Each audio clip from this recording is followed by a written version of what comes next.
Ha pedido la palabra un importante actor histórico, compañero Israel Bejar, que dirigía en aquella época la unidad de la seguridad del Estado que enfrentaba el terrorismo y otras acciones subversivas. Por favor.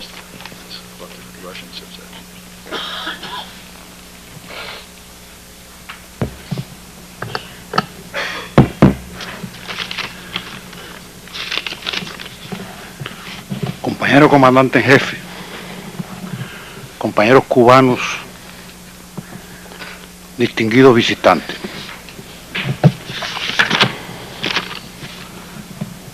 Nosotros quisiéramos, a modo de anécdota,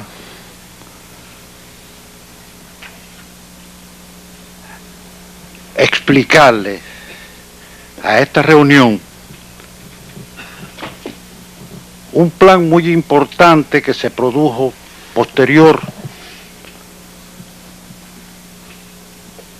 a la derrota que le fue infligida a los invasores que vinieron por Girón.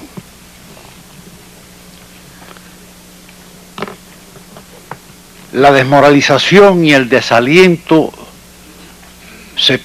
que se produjo dentro de los elementos contrarrevolucionarios en nuestro país fue tan grande que el deseo de emigrar fue casi total.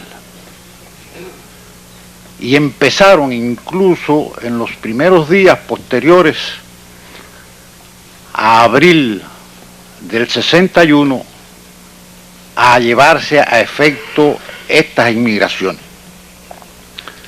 Pero al parecer esto no era el plan de la CIA.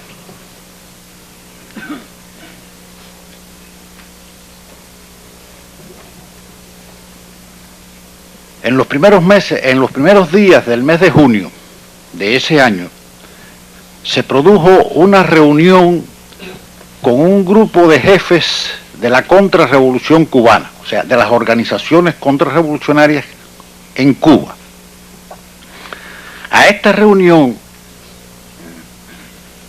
fueron dos agentes de la CIA que habían sido reclutados en los primeros meses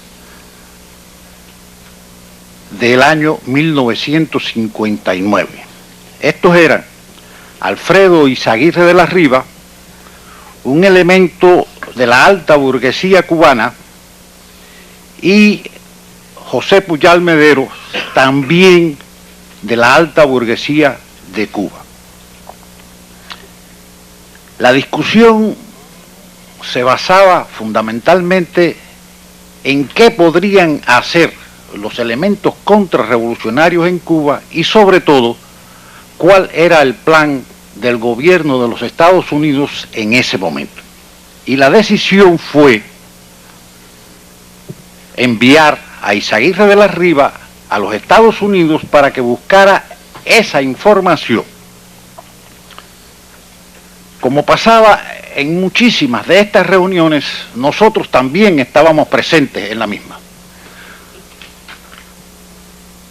No vayan a imaginarse que yo personalmente estaba allí, pero estaban nuestros agentes en esa reunión.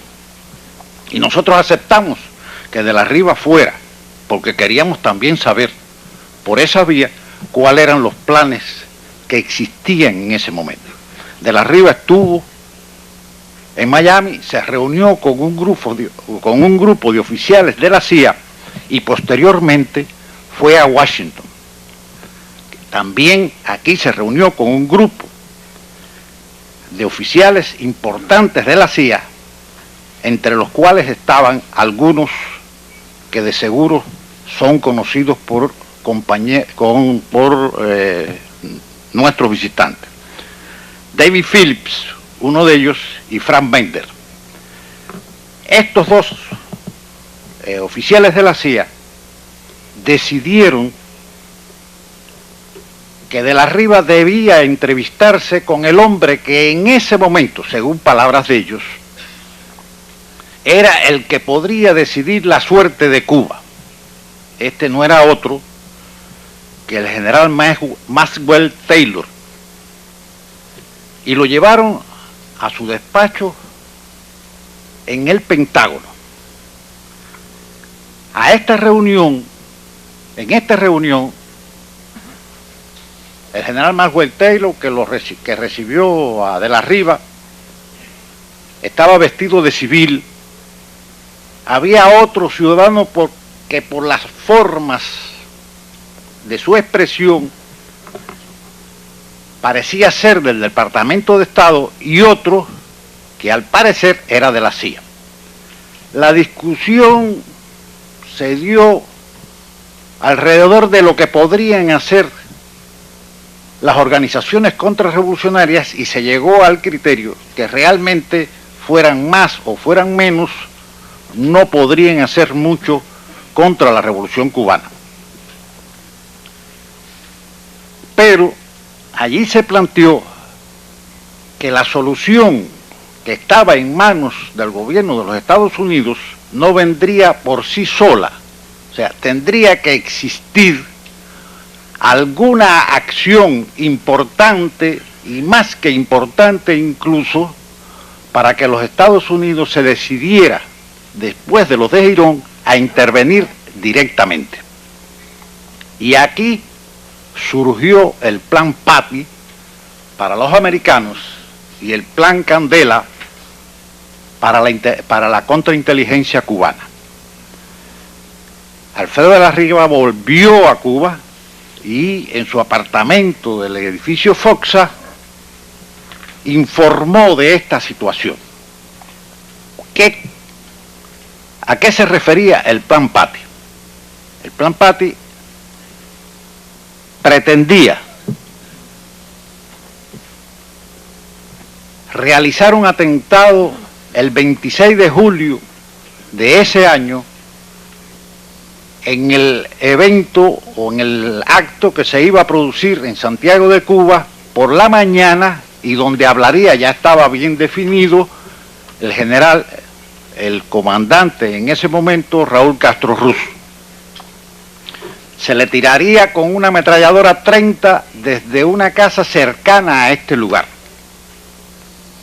Se produciría además un atentado contra la refinería Hermanos Díaz de Santiago de Cuba, y lo más importante, desde una finca cercana a los límites de la base, que se llamaba El Cuero, elementos contrarrevolucionarios ligados a la dirección militar de la base naval tirarían con unos morteros hacia la base y también hacia una unidad militar cubana, para que ambas se creyeran que estaban siendo atacadas.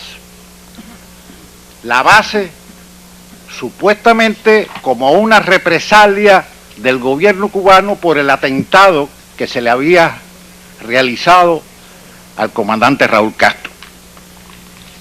Y la unidad nuestra, como respuesta a que se le estaba atacando, iban a atacar. Esto daría la motivación perfecta para que el gobierno de los Estados Unidos invadiera Cuba.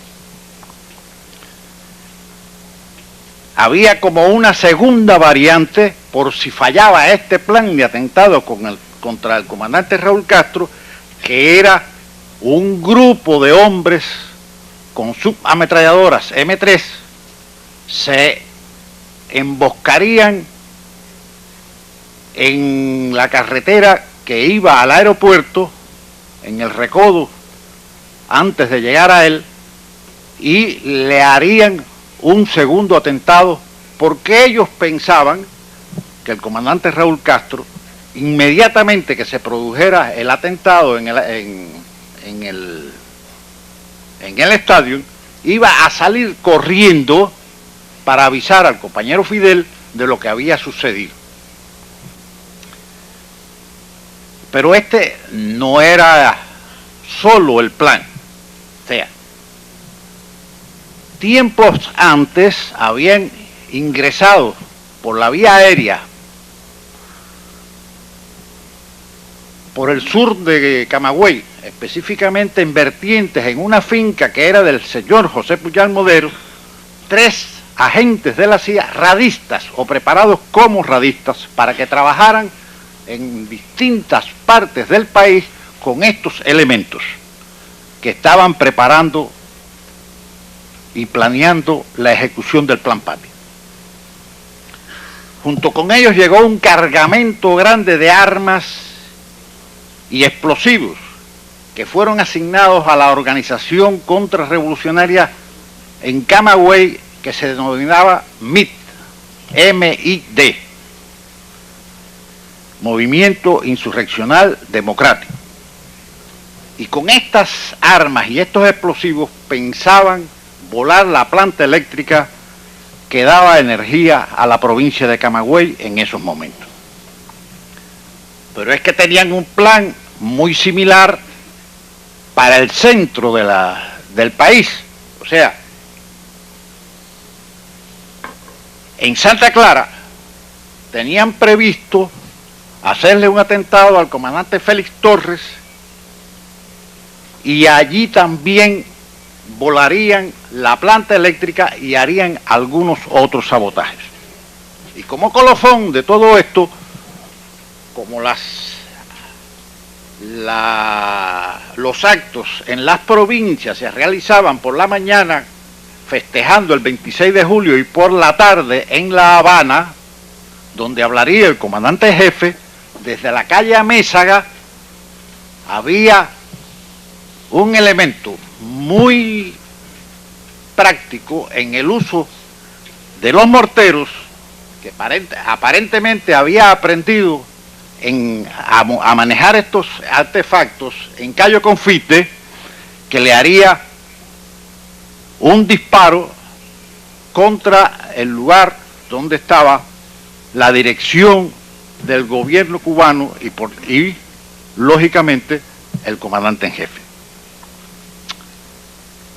Habían otras situaciones en este plan.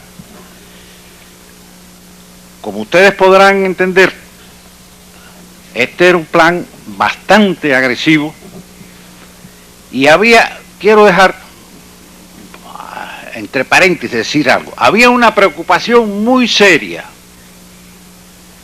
del gobierno de los Estados Unidos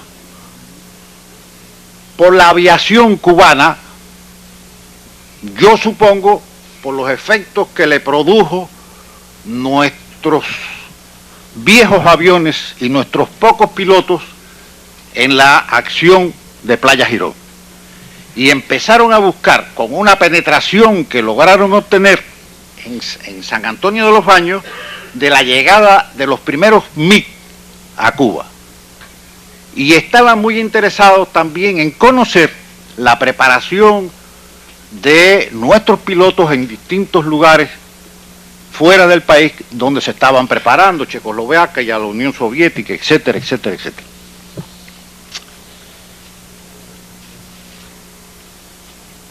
Como ustedes verán, en este caso había por lo menos en el concepto del general Maxwell Taylor la idea